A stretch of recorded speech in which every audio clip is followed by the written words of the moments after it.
God.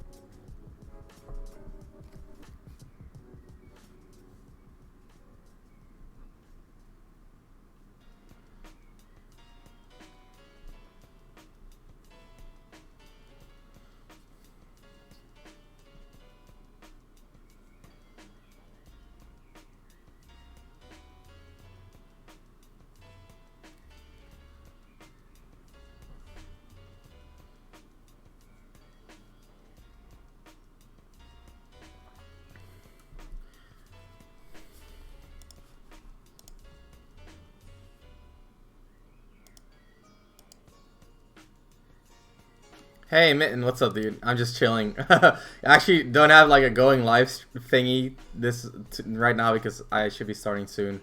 Just getting the final few things settled for this session. How you doing, Mitten? I saw your normal get up jab. I used to love doing that as Zero Suit Samus. It looks so ignorant, but it's really good. It's better than normal get up spot dodge if you think the opponent's gonna try to grab. Okay. I think we're good. I'm getting started. But yeah, hi, hey. Let me turn this off for now, and let's get to it then, and we'll get started.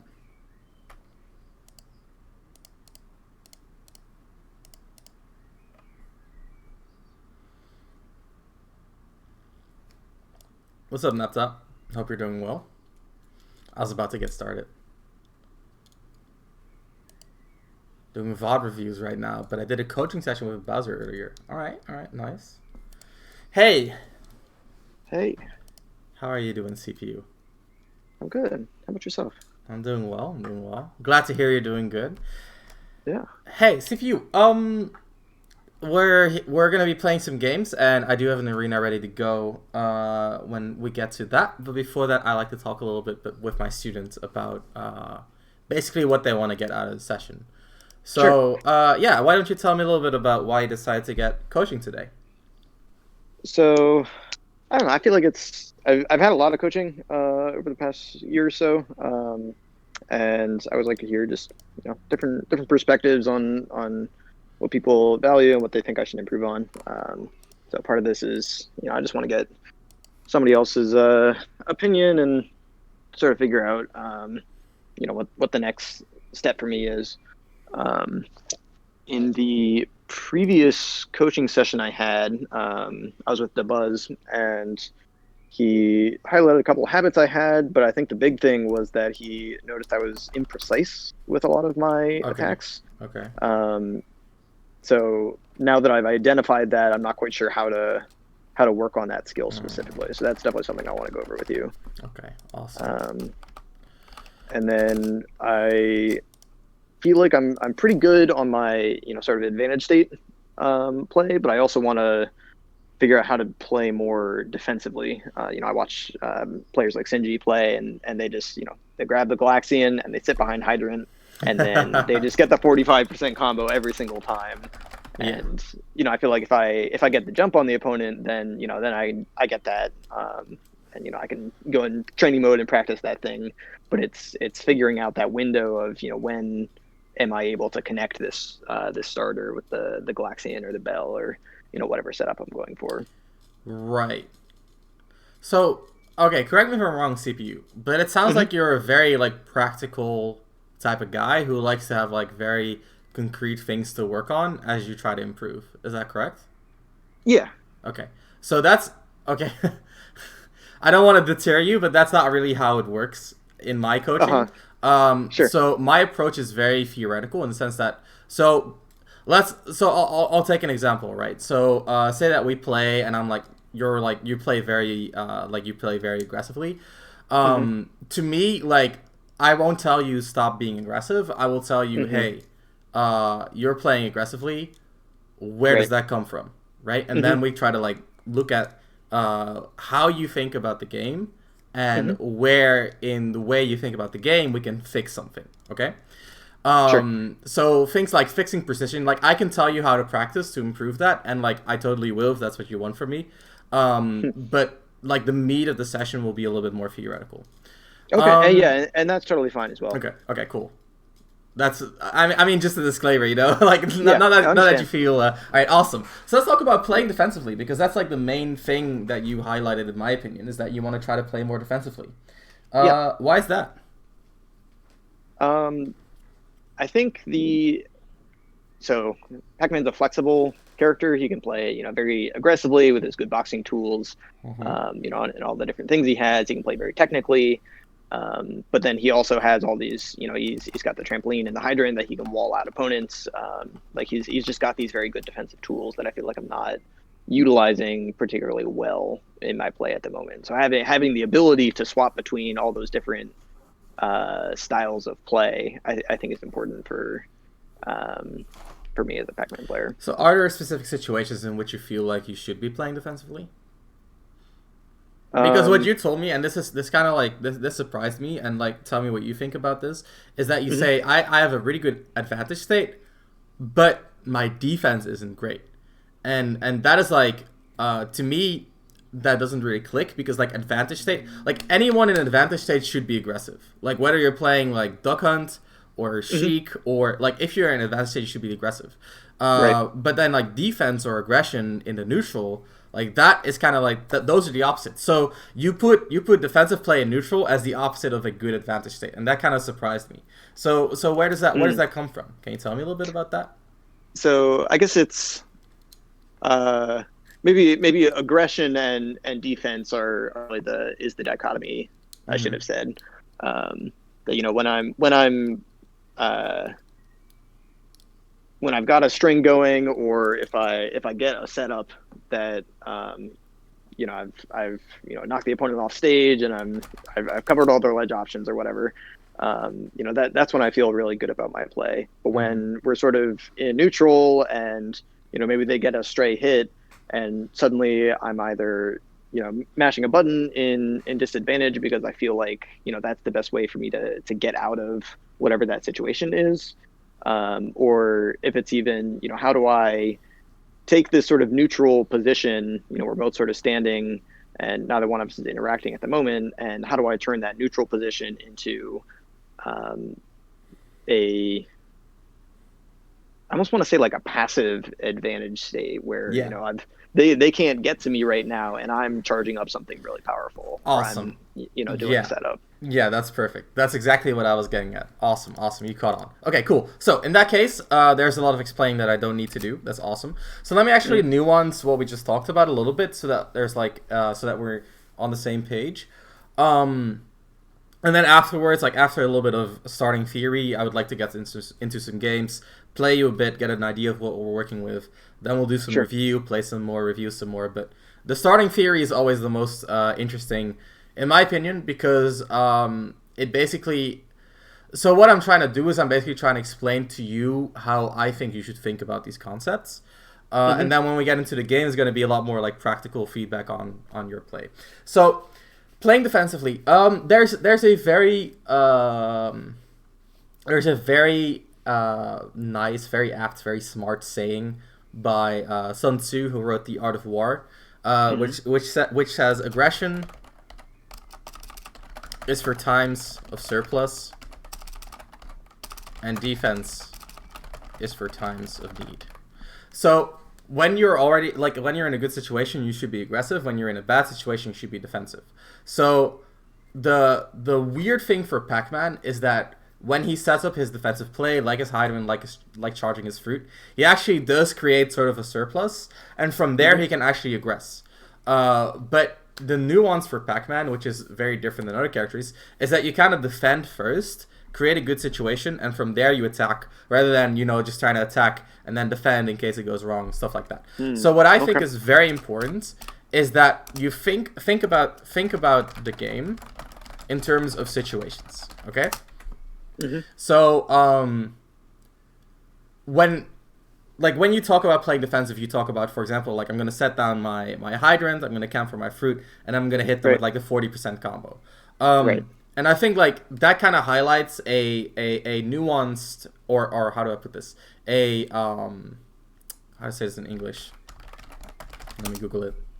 An emphasis. Thank you Google. That kind of puts an emphasis on the hit, right? So we put ourselves in this defensive situation so we can get the hit. That's not really how it works. So how I like to visualize like the game is as a slider. So a slider is kind of like a point or like a range from 0, which would be disadvantage, to 1, which is like advantage, and then in the middle we have like a perfect neutral, right? This is what I call the advantage-disadvantage slider. It's a very creative name, I know. Okay. And I basically like to represent the game state as a point on this slider, right? So say that the opponent's off stage, you would have like a tremendous advantage. You would be right there. Say that you're in the corner, it would be like a small disadvantage. Say that, you know, like you're off stage, that's a huge disadvantage. So you can basically put your situation as like a point on this slider. So we can actually like cut off all the crap and say, hey, we're just gonna look at like all the neutral situations, which kind of hang out in this middle part. And from there, I would say like your goal in the neutral is to set up a as good as possible situation, and from there try to get the hit. Why is that? Because there's like this quality about the slider, which is very interesting, which is the further you get into advantage, the more chance you have of hitting the opponent. Whereas the further you get into disadvantage, the less chance you have of hitting the opponent. Makes sense, right? When you're off stage, you're not really going to hit the opponent. When the opponent's in the corner, you're going to have a better chance of hitting them, etc., etc. So Pac-Man works really well off of this concept. So I'll give you a very, very simple example. If we're in a neutral and Hydrant is not placed, then that's actually like a little bit of a disadvantage for Pac-Man in a lot of matchups. Kind of sucks.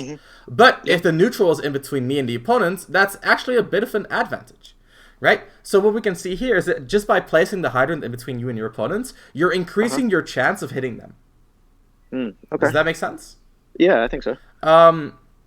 So what I want you to kind of think about when you're playing the neutral is not like, okay, so how, like, which playstyle should I use to hit my opponents? It's all about, okay, what action right now will give me as much of an advantage as possible. And if you put yourself in an advantageous situation, time and time again, if you consistently manage to do that, then you will win just by like increased chances of hitting your opponents, right? And the same goes for like when you. This is why when you have your opponent in advantage, you don't go set up your camp game, because like no, they're in a bad situation. You have a better chance of hitting them. You might as well try to take those chances. So that's kind of like the first point that I want to discuss, is that we like aggression and defense are like cool categorizations that we use, but generally the most important thing is to think about, okay, how do I get myself in the best situation possible, whether that's offense or defense, it doesn't matter, because at the end of the day, that's just kind of like a shortcut we use to think about the game. So think about situations. If you put yourself in a good situation, you have a better chance of hitting the opponent. Pac-Man can do this 2 ways, or Pac-Man can do this in 2 unique ways, I should say. 1, hydrant in between opponent and Pac, and 2 is charging fruit. Charging fruit, like the difference between a Pac-Man who has like a Galaga charge and a Pac-Man who has an apple is kind of insane in terms of how strong the character is. So in a lot of situations in the neutral, your goal is actually not to like hit the opponent. It's more so, okay, how do I set up a situation that is as positive as possible? That makes sense. Yeah, so that's the cool thing, right? So now we can set up like this good situation with like the hydrant and the pack fruit. And now what my opponent has to do is like they can do 2 things, right? Your opponent can do 2 things about this. One is they try to aggress, and as we know, when you aggress while you're at a deficit, you're probably not going to win. And the second thing is they'll try to get rid of the resources. And that is where Pac-Man's defensive play starts to like merge with their offense. Because again, you've now created a good situation. This is going to incentivize the opponent to try to get rid of these resources. And that is where you have your advantage. So when you're playing defensively, when you see Sinji play defensively, he's not being like, it's not like he's camping for the sake of camping. He's camping because he knows if he's going to be camping, his opponent will have to get rid of the resources, or if they like play more defensively, like say that they try to like dodge you, they're going to put themselves in even worse positions, like cornering themselves, etc., etc. And then, right. It's going to be even worse. So they need to proactively get rid of the resources. So they need to fake out the aggression, which would be suboptimal, and then instead defend. So it's all about, this is a matter of feints. So that is the most important thing for Pac-Man, is to understand when is my opponent feinting and how do I beat these feints. Okay? Okay. This is why T does like the stupid dash dance thing and always hits the opponent with the bell. It's because he has such a big advantage having the bell in hand and the opponent in shield, which are both good situations. Combine them is an even better situation. So the opponent's like, I cannot aggress because like if I aggress here, I'm going to get a hit. So I need to defend. So T then says, hey, I know you're going to defend. I'm going to make it hard for you to know when I'm going to use this resource. And that is why he gets the hit. So there's the other side of this aggression is that if they're stuck trying to feint, the Pac-Man gets to call all the shots, right? Because so they approach T, they're like, I'm gonna try to get you to waste your bell, and then instead I'm gonna shield here, and then T's like, oh, okay, you shield there, that's fine. I'm gonna wait for you to leave shield, and now they have the upper hand. So this is, I think, like the basic framework for a Pac-Man playstyle, which is, at the end of the day, very similar to a lot of other charge characters, where it's like, it's resources you're dealing with, right? So, generally, there's one other way to look at this. So, being a more aggressive Pac-Man player, I think that's fine. I think having, like, a more aggressive playstyle, that is totally fine. However, in those cases, you need a different kind of surplus, like a different kind of advantage to make the aggression work. That could be a good matchup, right? So say that you play against Ganondorf and you're Pac-Man, like, fuck, mash on him. I don't care. Like, what is Ganondorf gonna do about it? I think that's totally fine. But like in most matchups, you're not gonna be able to do that, right? So you need a different type of surplus. So let me set the stage for the different type of surplus, and now we're gonna go like a few steps back, and I'm gonna try to explain a new concept to you. Okay? Okay. Yeah, let's hear it. So, it's called risk reward. I'm sure you've heard of risk reward before. Oh yeah. What is your understanding of the term risk reward, or like the terms risk reward? So, yeah, I mean it's the chance that your move is going to connect and the payoff associated with that. Or I guess you could generalize that to a situation, not just a particular move. Would you say it's a chance that your move connects? Is that the reward or the risk? I mean, I guess that's the risk part, right? The payoff is the reward. And so that goes both ways of what's if I'm attacking you, then what's the risk to you, and so I could if I'm choosing between different moves, then a jab might be more likely to connect than a grab, which would be super slow, but the payoff is much less good. Right. Yeah. And then, of course, there's also risk associated with performing that action to me, where, if I whiff the grab because you rolled or something, then now suddenly that's a very bad situation for me. Awesome. Yeah. Perfect. Okay. So I think you have a really good understanding of risk reward, and actually you have a really good understanding of what I'm gonna try to explain you. It's just that it's a little bit less nuanced than what I think is really happening, and that's not a bad thing at all. I think your understanding is like how most people understand it. So what you do is you kind of combine two things into the risk, which is like the chance of it hitting, as well as how bad it will be when it does connect. So I like to kind of separate those. So I look at risk reward and success rate, or risk reward and rate if you want an alliteration. So as you can imagine, that kind of defines the terms as follows. The risk is what happens when the move fails. The reward is what happens when the move succeeds. And the rate is basically the chance of your move connecting. So Okay. The issue I have with risk reward, and if you don't look at like success rate as a separate entity, is that a lot of people they don't understand the value of success rate. So success rate is actually it's the most probably the most important variable in the game. Hmm. I'll give you an example. Say that you're playing your aggressive Pac-Man. For an aggressive Pac-Man, what would like the best neutral tool be in their kit? Uh, Probably either Fair or Galaxian. Perfect. Okay, so let's take forward air. Okay. Say you're playing as MKLeo. Do you think you're ever going to hit him with a forward air? Not very often. Yeah, not very often because he's consistently playing around it, right? And that is Yeah. kind of like the crux of the issue here. Like because even though the reward is huge, I know at 0% you can hit like a fair and then like train them off the side, or Hmm. maybe not zero, but you know what I mean. And the like so the reward is huge. The risk is relatively low because like it's a rising aerial, which means it doesn't really get intercepted. And even if it, if they do shield it, there's not a lot of lag, so it doesn't really get punished that hard. But at the end of the Hmm. day, it's kind of worthless because like MKLeo knows this stuff, so he's gonna play around it extra diligently. So the Hmm. success rate is the most important thing.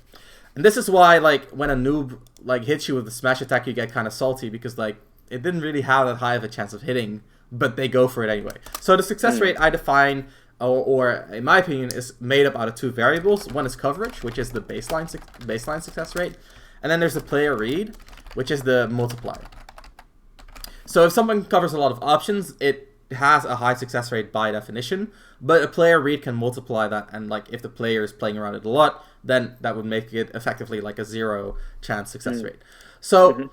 this is where you can get your surplus and be aggressive. So if you have a lot of information about the opponent, if you have a really good player read, you actually have a surplus of information, which can then let you be aggressive, even though it might not be the best option. So if we look at Pac-Man's gameplay from like an objective standpoint, yes, you could set up a hydrant, you could set up your fruit, and create like a really good situation for yourself, and use that good situation to increase your chance of hitting the opponents, and from there, like win the game. Basically, what we explained.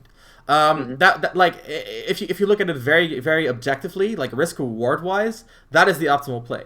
However, if you have a hard read on the opponent, you know they're gonna jump, you might as well just rising forward air them, right? Because like you have that surplus of information. So the surpluses that you can basically have, TLDR, the surpluses you can have are situation, or how do I put this? Yeah, situation bound, right? So really good situation, or player read bound. And oftentimes a situation bound surplus often means that it's a risk reward advantage, right? So you're in a really good situation, which means that you have a really good risk reward, and from there you kind of win. So just keep that in mind. You either want to aim for like setting up a really good situation and aggress from there, or play to a read.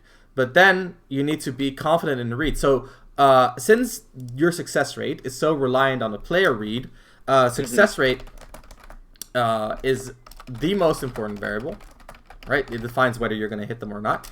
As such, your goal is often to get as good of a player read as possible. And while getting there, you want to limit the risks you take. So this is why I don't like aggressive play as like a starting point. Because if you play aggressively from the get-go, you actually don't know what the success rate of your moves is. If you're up against, you might be up against the second MKLeo without knowing it. Hmm. And like that means that the player read multiplier means that all your aggressions is basically has almost no chance of hitting. But you're gonna do it anyway because like you're aggressive. And that is why I think aggression isn't great. Because if you look at like the risk reward of aggression, it's often a little bit more risky and a little bit more rewarding. And if you don't know the success rate, that basically says that you're going to be more swingy. Whereas a more defensive playstyle is going to be like a lower risk, lower reward, but that also means that, like if it goes wrong, even though you don't know what the opponent's doing, if it goes wrong, it's not that big of a deal. And Mm. then if it, So no, go ahead.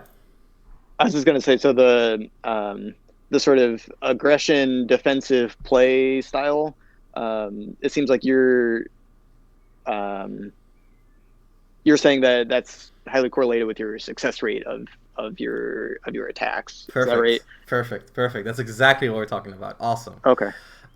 So what I recommend is okay. Well, actually, it's a little bit more nuanced. But like I don't want to keep boring you with theory. Yeah, of course. But so what I think is that generally the idea is to again we need to figure out the success rate, and we figure out the success rate by playing with the opponent. We play interactions and we see how they react. So when we play interactions without knowing what the player tends to do, we should pick interactions that have as little risk as possible so that we have more interactions in total because we get punished less hard, which gives us more information. And then if we do have that information, then we can use it to be more aggressive. It can also be that you're playing against a player who's like on your level or maybe better, and you don't get a solid read on them, in which case I would say keep playing defensively, because again, you don't like that will still set up the good situation, and that's going to get you to that neutral win that you want anyway. But generally, so again, we can have surpluses both situation bound or player read bound, and our goal is to get an idea of the success rate. If we don't know the rate, then we should opt for low risk options, since that means like a worst case scenario isn't as bad. And it allows us to gather more data per stock because we're taking less risks. And then that data gets turned into the aggression. There's more nuance to this, but I think we're gonna leave it at this for now because like this is basically the most important stuff. Yeah. Do you have any questions about the things we discussed so far? No, I think that all makes sense. Right, awesome. I like the way that you frame the surplus, not only in terms of your positional advantage or what resources you have, but also in what kind of data you have in this situation. Yeah, I think that's like a nuance that a lot of people don't get, because like the only reason I kind of like developed that theory in my mind, because it's something that I figured out because I play against Mr. R like every week, and he's a very aggressive player, and every single time I was like, in my previous framework, the aggression it shouldn't work out as well as it does. So there must be some sort of factor that makes the aggression work. And this is basically what it came down to for me, which I think is, it makes a lot of sense for me mentally. I sent you the arena code, so feel free to join. We'll play some games, do some review, and then we're probably about done with today.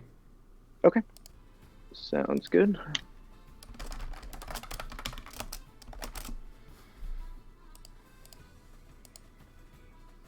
I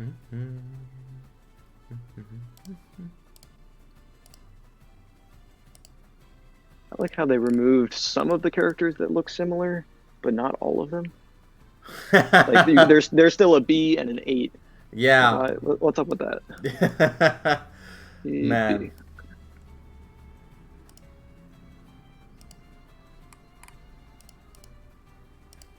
Yeah, this is an all letter arena code, but the other day I had an all number arena code, and that really? I think that messes you up the most. All numbers. What region in the US are you from, by the way? I'm from MDVA. Oh, okay, that's close enough. I've actually been to Virginia before. Oh yeah? Yeah, for SmashCon. Whereabouts? Richmond? Do you remember the city? Okay, yeah. Yeah.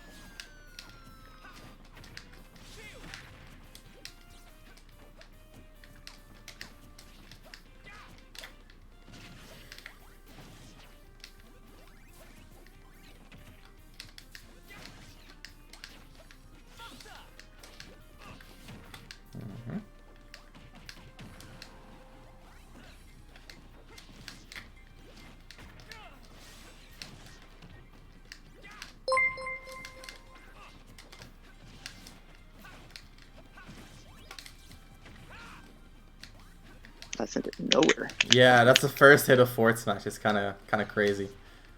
We have a Pac-Man in my region, so I know a few things about the matchup. Yeah.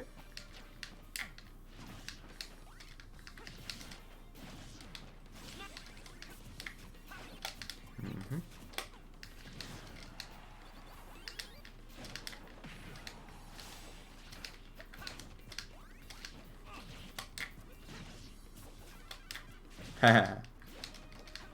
Oh, that was close.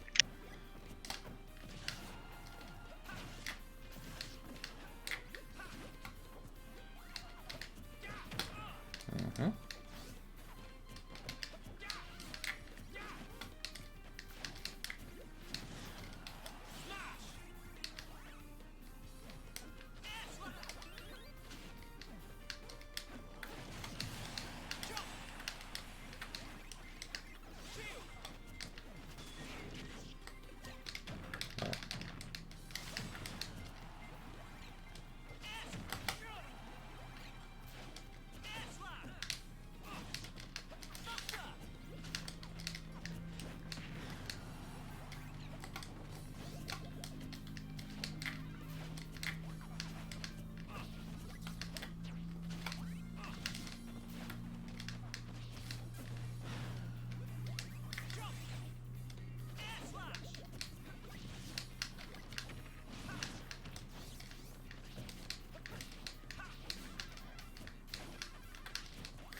All right.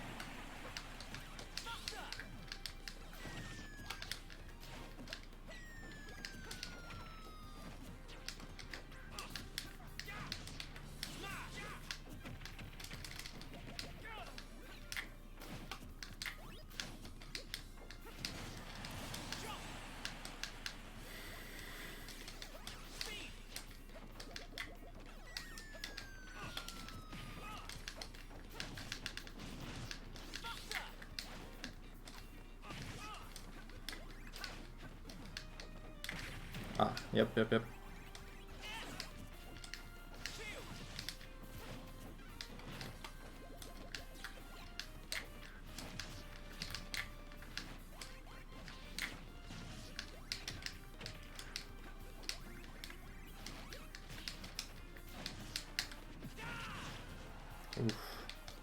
Well, we living.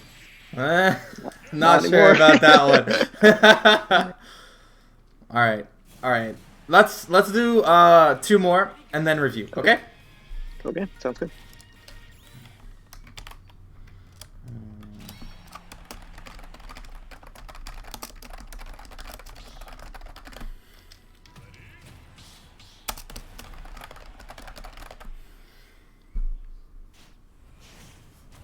This is good. I don't have like any Shulk experience. It's not an easy matchup for as far as I can tell. I live quite long, as you might have seen.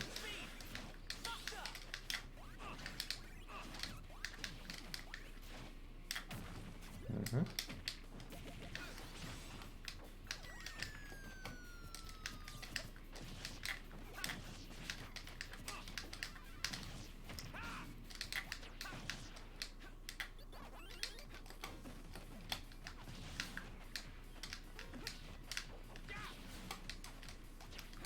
Ah, I missed input. I'll save you. No. It happens.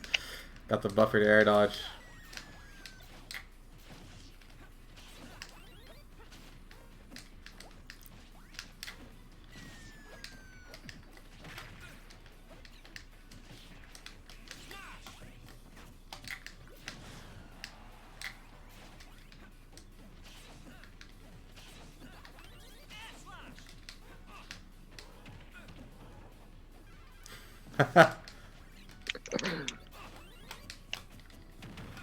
Oh, 2 hits. Yep.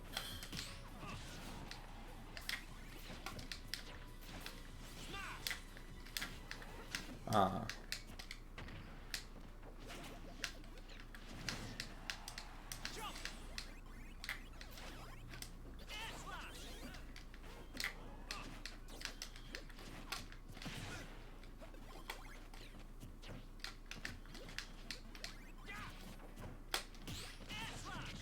Mm-hmm.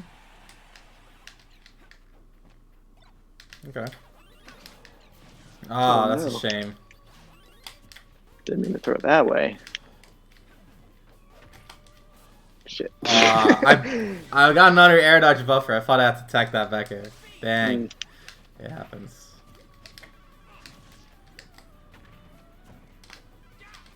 Alright.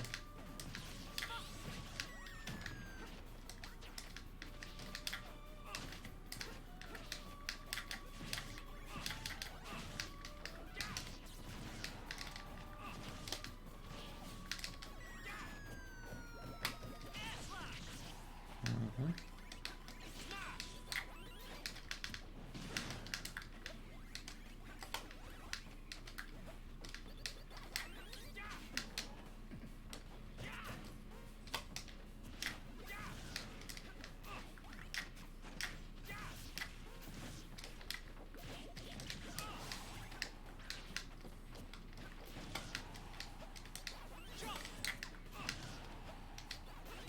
Ooh, the dodge. Nice.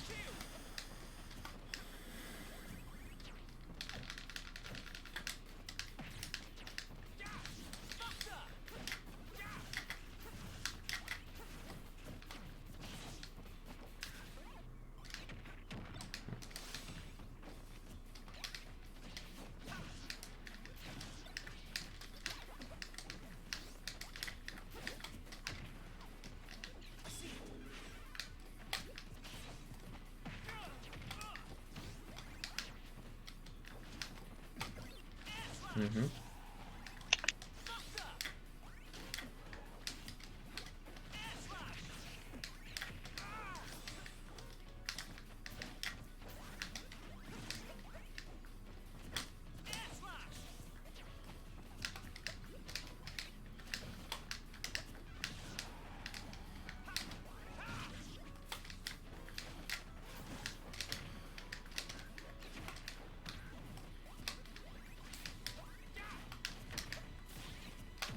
On the water. Alright.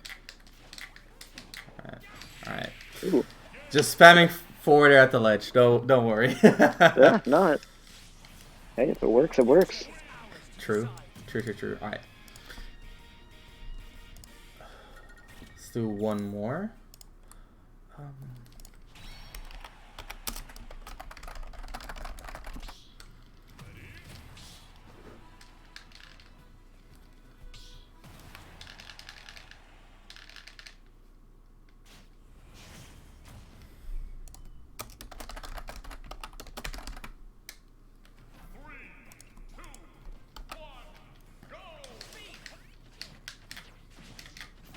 Okay.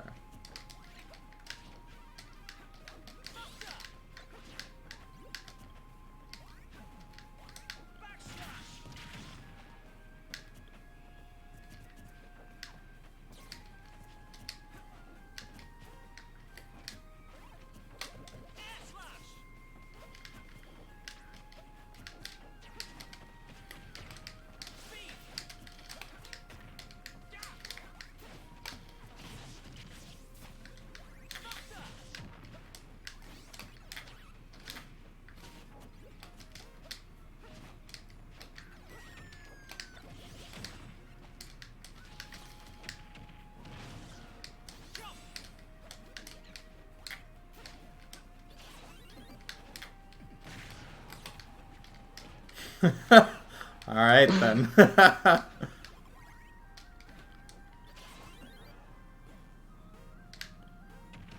Ah. Should have very Totally much. calculated. You got me, son. Alright. Okay.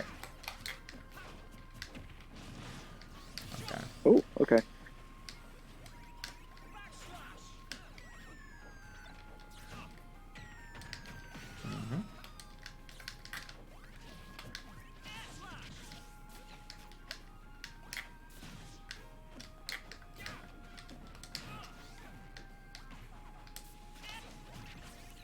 Oh, that ain't good.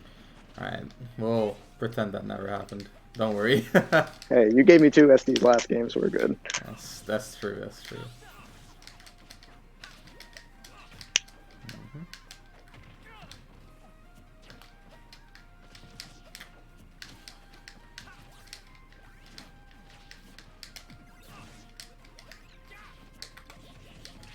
Yep.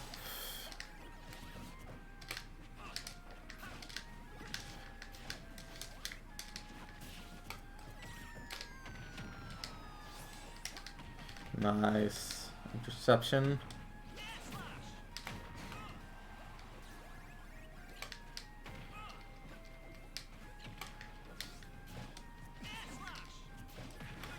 That's cool.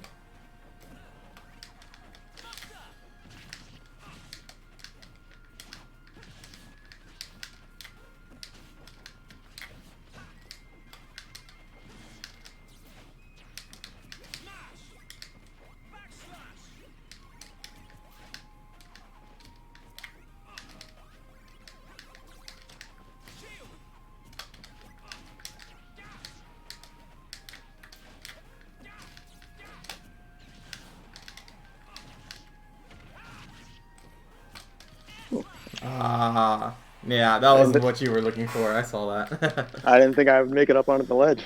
Yeah, that surprised me too, actually. But I mean, I guess you learn something new every day. Yeah, exactly.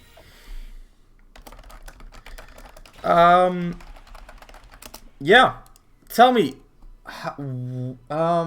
what do you feel we should talk about? What did you struggle with? Hmm.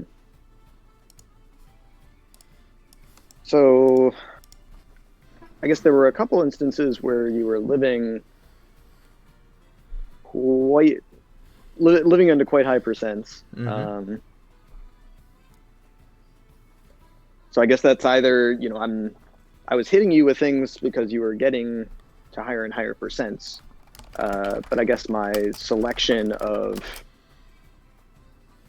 attacks, I was probably getting you with cherry. I don't remember exactly what the situations were, but it was probably, cherries, strawberries, fairs, and theirs to get you all the way up to 190. Yep. When, something like a bell or apple or key would have. Let me. I actually think this is a really good topic because I wrote down using fruit, but I think that's something that falls under the idea of killing properly. So, how do you kill your opponent? Like, what is your plan to kill your opponent? There's 2 ways. Mm-hmm. So the first is, you get them to a high percent with, whatever your chip damage, combos, however you want to do it, and then hit them with a move that'll just kill them outright. Okay. Or you could, get them off stage and then they burn enough resources that they can't physically make it back, even though you haven't outright killed them. Right. Okay, so I'm gonna reframe what you just said in a way that I think is a little bit more nuanced. So the way you kill is so here's the main issue with people who have struggle killing. They try to kill the opponent in neutral. So if we think back to like the advantage disadvantage slider, yep, there's actually this like inherent property about the slider that you can visualize risk reward on the slider. So if we have the slider right here, you can actually like visualize risk reward as jumps. So your reward is how much of an advantage you get, and your risk is how much of a disadvantage you would get. So a lot of like good neutral tools have patterns like this where they have decent reward and low risk. This would be something like Pac-Man's forward air, right? Good reward, you put them in a pretty bad spot after like rising forward air to fruit or whatever. But if it goes wrong, like the situation is not that bad. Right. Now, this is how most kill moves look. Right? So it's a huge risk. And because there's such a huge reward associated with the move, your opponent's gonna automatically play around it more. So when I reach 120-ish, 110-ish, I start to play around your smashes more. You might not notice, but I do. Like, I worry and I pay extra attention to not get hit by smashes. I think the only smash you hit on me was an up smash when I was at 0%. Yeah. So, like, I start to play around these things. What does that do? Well, for one, that makes my neutral worse, but it prevents you from getting that reward, right? And then, as I reach, like, 130, or, yeah, how should I put this? I think 130, 140, I start to play around your down air more because it starts getting scary. And then at, like, 170, like, all your, like, your up air kills, your back air kills, your back throw kills. Yeah, most things will kill at that point. Exactly. So at that point, I kind of throw it out the window. And I'm like, I'm just going to try to get as much extra credit as possible. But in those percents, like, I start to, like, keep in mind, okay, so which are the highest reward moves for these percents, and those are usually the kill moves. So in neutral against a good player, you will usually not land kill moves. Unless you're Pac-Man, because you have two kill moves that actually don't follow this pattern in neutral. Do you know what they are? Let me think. It's actually one move, but it's two moves. And I think that spoils it. Is it Key and Bell? Yes, exactly. Key and Bell. So, to kill properly, generally, you want to kill an advantage state. So again, if we draw like the risk reward, say that we're in an advantage, it actually looks something like this, right? So like even if it goes wrong, you go back to like a neutral-ish state. So if you ledge trap someone and you go for like a rising backer on their ledge jump and they don't jump, you still put them in the corner, so you still have like a good state. So that's like killing an advantage. So that's kind of like the normal way for not privileged characters. Like I don't know, I think most top tiers can kill a neutral, but generally, like Peach doesn't kill a neutral. Peach doesn't kill a neutral, right? So this is something that Peach, for example, would do. For you, you can actually use some of like your neutral kill tools, and that is where using fruit comes into play. So understand this dynamic of your opponent avoiding kill moves, and with that sacrificing neutral pressure, and play to it with Bell/Key. So this is also what T does, right? So his opponent is like, I'm going to play around the Bell here, sit and shield, and that is going to limit the opponent, and with that limitation, T then can like basically run over him in a neutral. That is what you should be doing. So right now, it looks like you kind of throw out your fruit and you kind of see what sticks. And I mean, that makes sense. Because like it looks like you're mostly focused on like the boxing game. So I think if you want to improve like your aggressive play, your boxing game, a good place to start would be to be a little bit more aware of, okay, the kill pressure that the Bell and the Key give are immense. And then you kind of play a 50-50. It creates a 50-50. Yeah. Where either they respect your kill option, or they disrespect it and risk dying. And sacrifice neutral. Right? So it's a lose-lose for them. The only thing you have to do is not use the Bell. But then if you never use the Bell, they're not going to respect it. But if they don't respect it, then you can kill them at 70. Does that make sense? Right. Yeah. So you basically have you have the key to victory in your hand. No, you hold all the cards if you have like the Bell or the Key in your hand. So keep that in mind. Like the pressure of these moves is insane. And like at the end of the day, I'm not saying you should hit all of them, because you'll never hit all of them. Right. Yeah, of course. But like when you do a rising forward air, normally I would be like, oh, I'm just gonna parry the neutral air and then punish you. If you have the Key, I'm sitting in shield, dude. I'm just throw the Key. I don't care. And that's gonna allow you to like fast fall, maybe grab me, stuff like that, right? So like the pressure of even being able to kill a neutral is immense. In this, if you have an advantage, your opponent's gonna play around you regardless. Doesn't make sense, right? So like, if I'm off stage, I'm gonna have to play around you because you have more options than me. You have more chance of hitting me, so I have to play around you. So you wanting a kill and advantage is very logical. But in the neutral, that's like a very special and very important type of, I'm calling it privilege, but it's like a character strength, right? It's a character strength that is important to capitalize on. So that's that's something I really want you to think about a little bit. And it's not like I'm telling you to like do exactly what T is doing. I'm telling you to like, okay, think about these tools in the context of what I just explained you, and like figure out a way that it fits the way that you like to play. All right? Okay. Yeah. That sounds good. That makes sense. Yeah. Awesome. So I want to talk about a few other things that I've written down. So let's talk about two small habits first. One is roll reliance, and the other one is grab reliance. So, you tend to use roll to move around on the stage, even in situations where you can get there with like normal movement. And I think it's totally okay to roll out of a bad situation, which you do too. But there's also situations where I'm just kind of like playing neutral, and then you roll in, and I'm like, okay, well, that didn't make a lot of sense, right? So basically, the answer for this is to ask yourself, okay, I'll actually put it up here. What is a roll supposed to be? And then use it in those situations. And then simultaneously, what is the opportunity cost of a roll? So basically, what am I sacrificing when I'm rolling?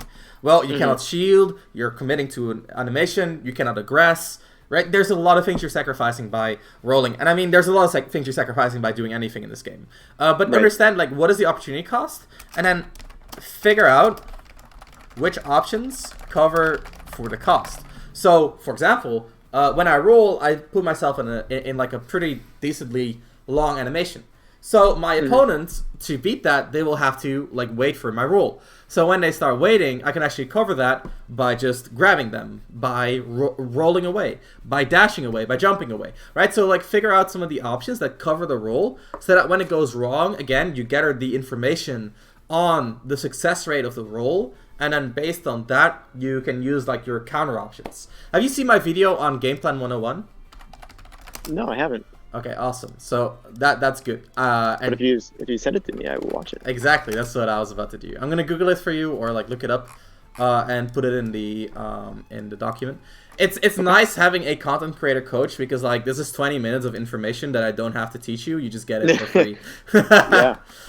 So in the video, thank you. In the video, I talk about this concept of like dominant options and counter options. So dominant options are basically your best option in the situation, and the counter option is the option that covers for that option.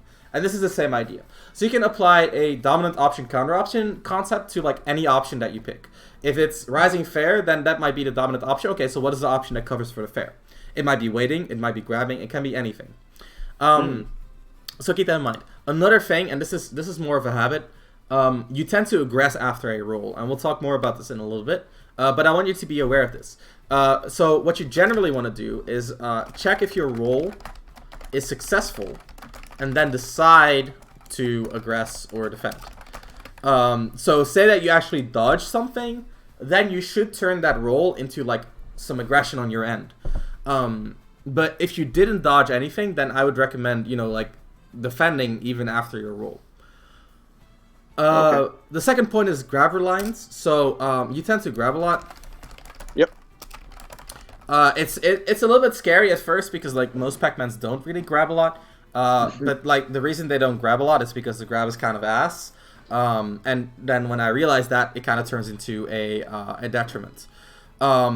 So again, what is grab supposed to beat? Use it in those situations. What is the counter option? Like, what's the opportunity cost, etc., etc., etc. You know the drill. Right. Be aware of this habit, because it's like between these two, what I kind of see in your play is that you tend to pick pretty committal options, and that is gonna open you up to being more swingy. Yeah, basically, like when you press grab, it's either you grab them or you get punished. There's not really a lot of in between. When you roll, you either roll behind them or you get you either dodge something or you get punished. There's no real in between. Whereas something like if you do like a rising fair, like you can still left right mix as you're rising. Like it can be pretty hard to punish. You can do a short hop and do like an anti-landing too, which is also like there's a lot of gray area, and that is kind of like I think the biggest point here is how do I word this in a way? So, actually, before I get into this, I actually want to say this. I think your Pac-Man is really solid. Thank you. It's noticeable that you don't have matchup experience, but I mean, that's to be expected when you play something like Shulk. But I think you have a really solid standard game plan. Your conversions are good. You know what Pac-Man's strengths are. I actually think you have a really solid basis. So don't take all this feedback as like you're bad or whatever. It's more like because you have such a strong or like solid basis, there's a lot to build on. and that is why there's so much feedback. So see it as a positive thing. Yeah, of course.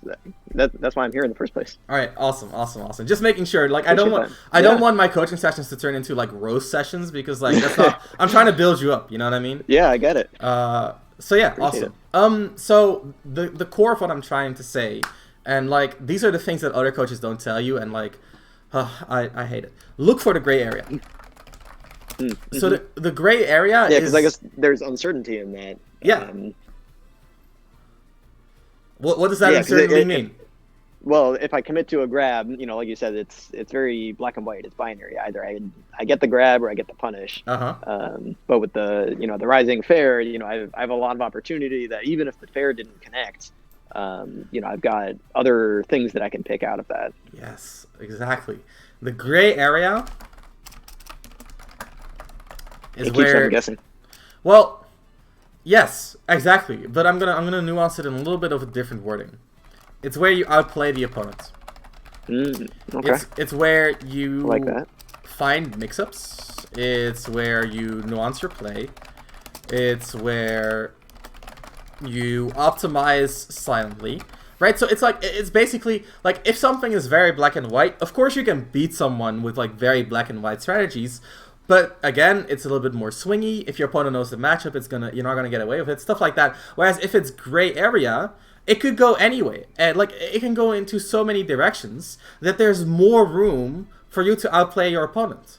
And that is what you're looking for. And if you play in a very like binary way, to me that shows a lack of confidence. So that's very contradictory, right? So someone is like super confident and they're going for like committal plays. That it sounds like they're like they trust their read and they're very confident in their play. But to me, it actually shows that they're not confident at all.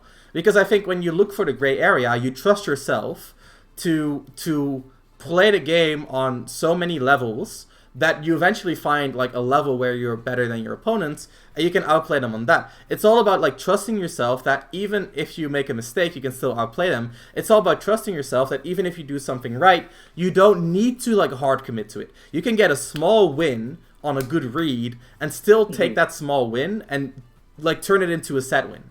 So like the gray area, this is where confidence lies. That's fascinating. It's weird, isn't it? It's very how do I put that? Unintuitive. It's very unintuitive. Yeah. Could you explain what you mean by silently optimizing? I'm not sure. Yeah, so I'll give you an example, right? So it's exactly what I talked about. So if you do like a rising fair, you could do like a hydrant after, you could do a key after, you could do a back air after, you could do a neutral air after, and like if you explore that gray area where you have like so many options, right? Or like even air dodging, that is where you like optimize in a very silent way. Because most people, like even me, like I have like at this point I have a decent amount of backmanning. I wouldn't say I'm like super experienced, but I know the character well enough, right? If you do like rising fair into landing nair, I don't really know when you would do that instead of landing back air, or when you would do that instead of landing up air. Probably up air because it's a better combo starter, but that's just like and that like if you find a lot of those like small optimizations, you actually put yourself in like a really good position to beat your opponent without ever having to read them. Because like if you get that landing up air like once or twice instead of the landing back air, you actually get 1 or 2 extra combos, which can be an extra stock, which can be the win in the game, which can give you a counter pick advantage, which then leads into a set win, right? So it's like these small optimizations that look very similar, right? Because in both situations you're doing a landing aerial, but because it's like the context is just slightly different, you get like this what I like to call like a silent optimization. It's something that you only notice if you know exactly how the character works. So if you have like a lot of experience, or if you're like a character main.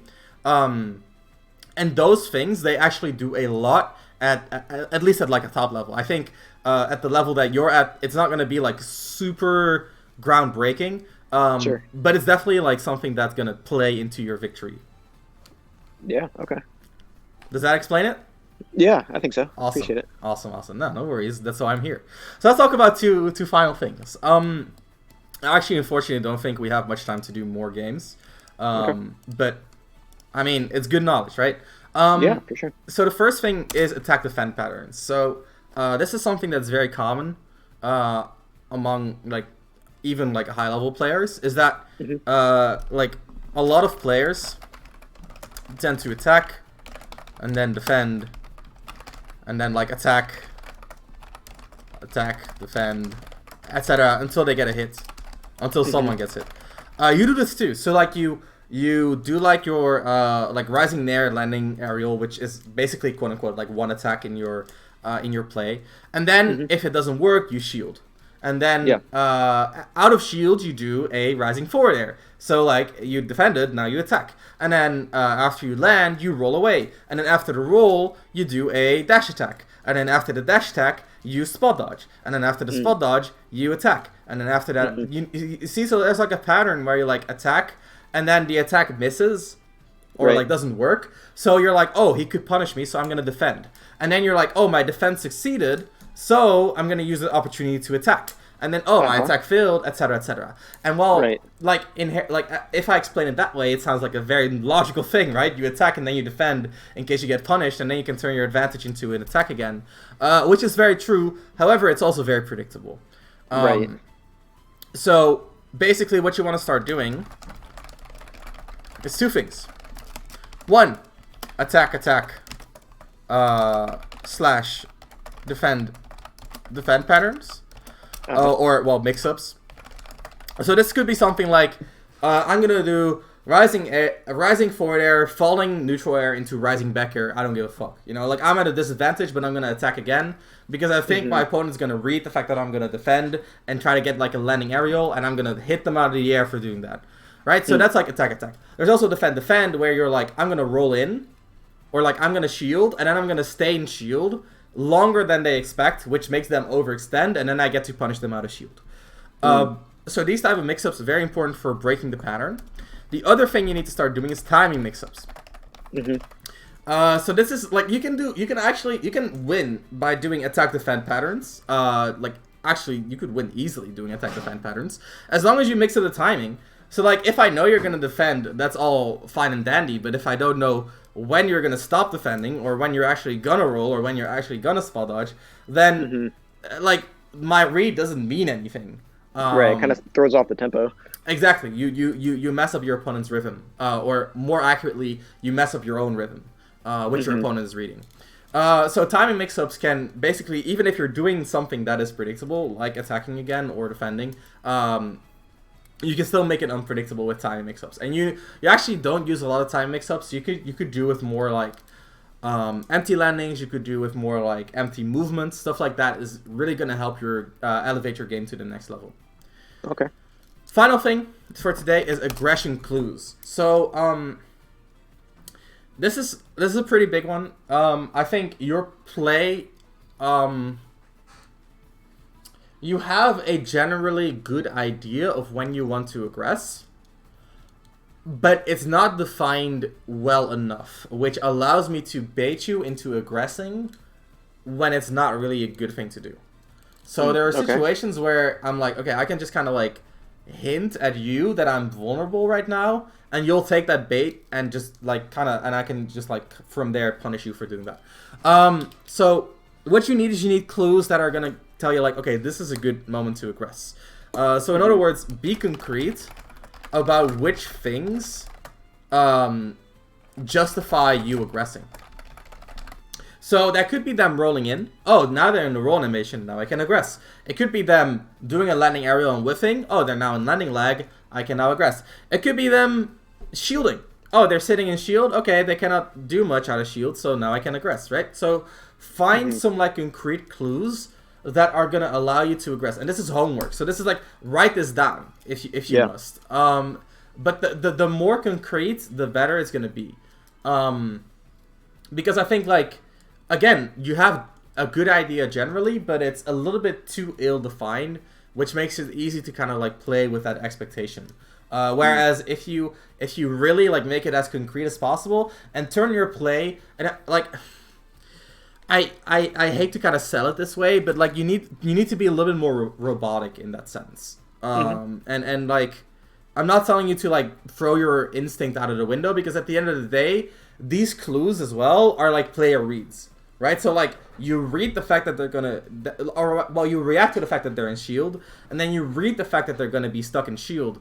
And at the end of the day, like it's still like a lot of instinct, player skill, Right. like feeling of the game, but it's fueled by a very concrete and like well-defined method, and that is basically what you want to aim for. It's like a very strong method from which your instinct can take clues to then decide on the appropriate action. Okay. Yeah, I Awesome. got to think about that because I mean, I have kind of a sort of more high level game plan of, okay, I want to, do the sort of chip damage until they're at Uh-huh. kill percent, and then like, this what I want to do throughout the match, but not necessarily these are the individual situations when I Mm-hmm. want to aggress. Um, that's interesting. Yeah, I'll have to think about that. Awesome. Do you have any final questions, CPU? No, I think this has been very helpful. Give me a lot to think about. You I'm caught gonna hit you on. up in You the caught on. Discord. Yeah, no worries. You caught on so quickly on these things. It's awesome. It's good to see. Um, CPU, let me say some final things, and then, if you have any final remarks, we can always go over those. I sent you the notes, so they're yours now. If you want to Okay, review the great. session, it's going to be on Twitch. It's going to be, just a standard VOD. So I recommend Hmm. you download it before it goes offline. Um, if you want to, of course, you don't have to. Hmm. I use Twitch Leecher. You can use whatever you would like. Okay. Um, I gave you the student rule in the Discord that grants you access to the secret student channel in which all of my secret students secretly talk about the game. If Ooh. you have if you have questions for me regarding the things we discussed on the session, feel free to send me a DM. But you can also ask it in my Discord in the advice and questions channel or the secret student channel. I spend a little bit more time in the secret student channel. Makes sense. Hmm. But I do frequent my Discord all the time, so like your question will be answered regardless. If you have like new questions, feel free to ask them. Though if they're like big things, then of course I recommend getting another coaching session. Hmm. One thing that I actually don't know about, so I'm mostly gonna leave it to you, is that so Metafy has these lessons and you book the lesson, Hmm. um, but it says in progress, and like I cannot complete the lesson, so I assume you're the one who needs to say, "Hey, we did the lesson." Hmm. So maybe take a look at Metafy and see if you can like kind of quote unquote complete the lesson. Yeah, Um, let me take a look now. yeah, I actually like I don't. This is my first Metafy lesson. Most Mm. people book a live session, which is apparently different from a lesson. I don't fucking know, dude. It's so confusing. All right. So it looks like I have to redeem it. I'll send Oh, you a okay. screenshot just so you know what that looks like. Let me check that. Okay, Um, go ahead and okay. redeem it. Redeem the session. Okay. I think that did it. All right, let me refresh. Let me see if that did what it did. It still shows up as in progress for me, but maybe it takes an hour before it's done if you redeem it. I don't know actually. We'll figure it out. It should be paid Yeah. already, so it's all good. I'll actually ask Metafy and they'll probably give me an answer. Okay. Yeah, I think that's all for tonight. Thank you so much for your time. Thank you so much Yeah. for trusting me with your current state. Always appreciate that because it's not easy to be vulnerable, especially on stream. So that's much appreciated. And yeah, I let me know if I can help you further. Yeah. Well, thank you so much for all of your advice. Not a Really problem. It appreciate it. was my pleasure. All right. Well, I'll catch you later then. Yeah, I'll see you around, man. Take care. All right. Bye bye. Cheers. All right. Awesome. Hello, guys.